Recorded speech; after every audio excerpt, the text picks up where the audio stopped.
Normally, if you have some illness, if you take medicine, you feel better.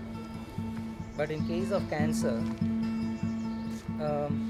you take chemo or radiation, you become worse.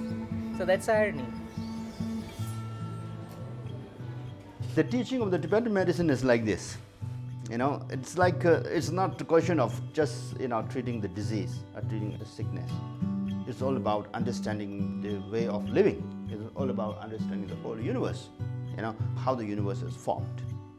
Why the universe is formed, and what power, what energy, and what kind of life. My first surgery was when I was 35 years.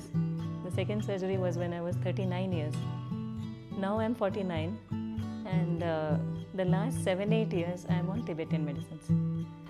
When we started taking the Tibetan medicines, the counts came up to 6,000, the hemoglobin was coming back, and never once we had to go through the blood transfusion, So if you want to cut out the root cause of the poison tree, you have to cut the root. So just plucking the leaves, it will not cure the problem. Like that, So Tibetan medicine mainly targets the root cause of the problem. जादस्य होर्ध्रुवोर् मृत्यु ध्रुवं जन्म मृतस्य च तस्मान् अपरिहारार्थान् किं तुम शोचितुमर्हसि.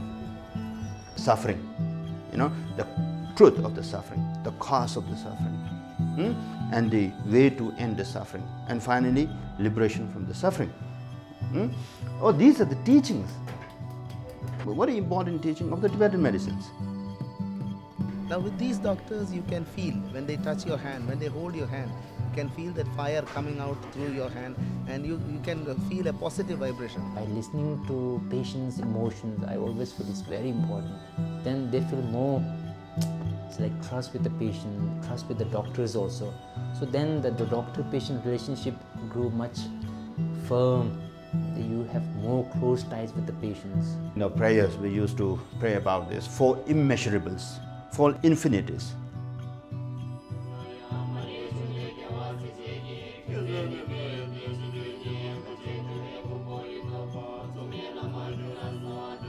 Compassion, for the patients who are really suffering,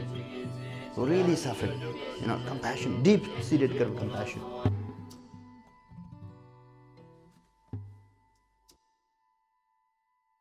Treatment approach, the health approach is much more important than the treatment itself.